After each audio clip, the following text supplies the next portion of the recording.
guys, it's been a while since I've done one of these. It's been since October. Been pretty busy. We're still working here at Rok-Stedi Hunting Gear. It's just two of us. It's just me and Josh, kind of having to put in the work around our other work to get this done.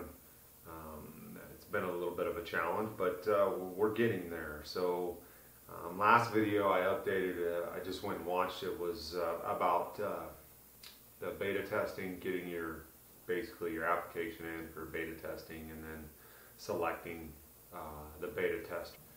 So we got the bipods, we got the 10 beta testers selected. Obviously, you saw that in our email list, and we got the bipods out to them later than what we wanted to, but we did get the bipods out. I think it was around Christmas time when we got them out. We were hoping to get them out way sooner than that, a month, maybe a month and a half earlier than that, and it just didn't happen. We had some little changes that we had to make, and then we had some issues with carbon fiber, but it's been a challenge, obviously, with COVID, everything like that. But that's not the excuse. The excuse was we just didn't meet our deadline.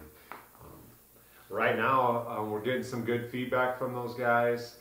Some of the feedback is very similar to stuff that I already wanted to address and change. The whole point of this bipod build, the whole intention, I guess, from the moment I met Josh was, I told him, I said, I want to build the best bipod there is for what I do.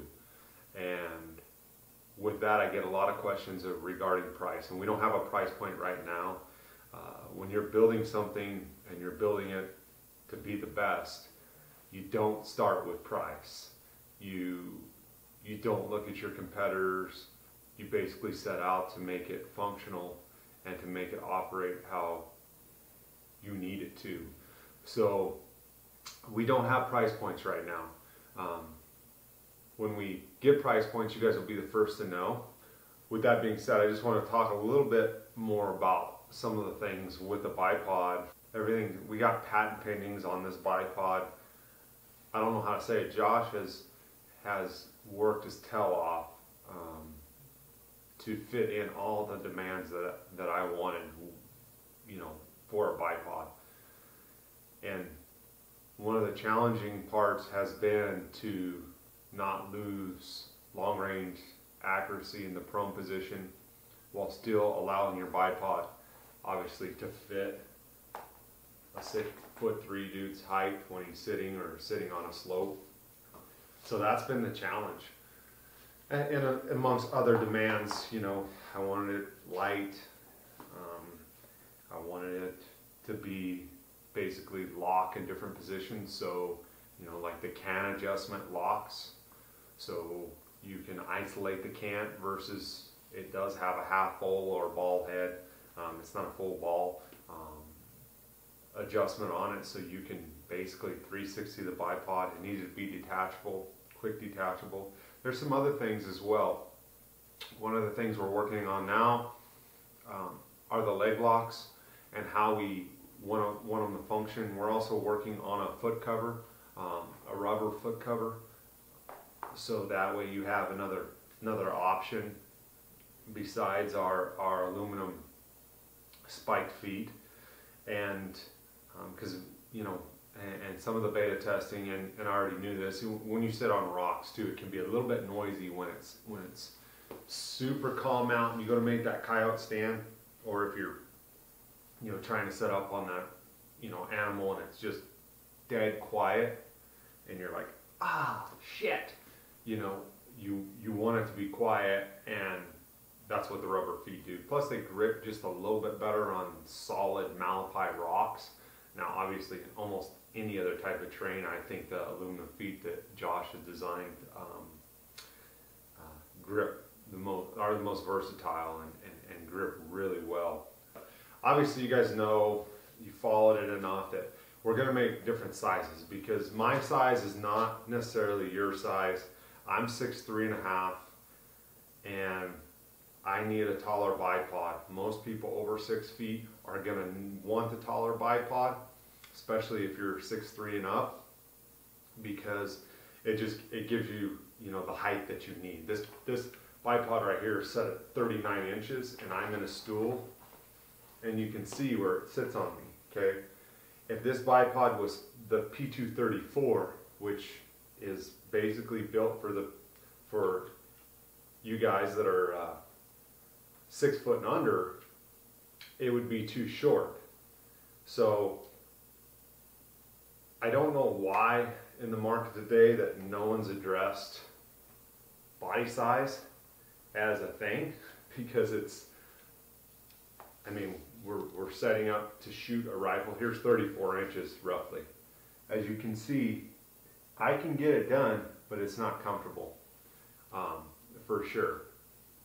So that's one of the things that we're going to address. Is we are coming out with the P234 and the P242 is what they're going to be called, the models.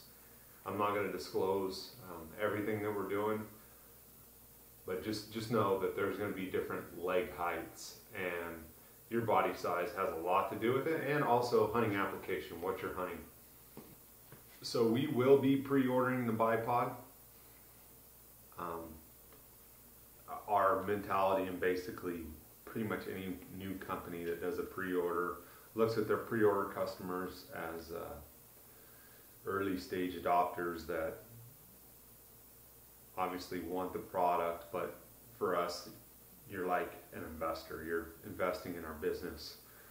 This is obviously, like I said, it's bootstrapped. You know, it's just Josh and I right now, and we're hustling to get this stuff done and make the best product we can possibly make. So when we do the pre-orders, just know that every one of you really makes a huge difference for us. This has been a 3-year journey for me personally. A lot of moments of doubt, but in the end, you know, especially over the last 6 to 8 months, there's been no doubt to what we're going to do and what we've done here. It's just finalizing, getting it to a final product. We will have this bipod out sometime prior or right at hunting season. So just so you know, that's how close we are. I obviously hunted with this bipod with clients, and the beta testers, some of them still have hunts and are hunting with it. It's a viable product right now. It's just we have to get our process down, and before we release a product basically in production to basically give to you, we want to make sure it's all dressed up and everything's fucking badass and ready to go, and we have minimal issues, because it's our initial product and we think it sets the tone for our company. There's a much bigger picture than just the bipod and how you see it on this rifle, and there is a big vision for, and there is already some prototyping going on for some other products. Anyways, appreciate you guys, and thanks for staying with us, and I'll give another update as soon as I can, hopefully within the next month.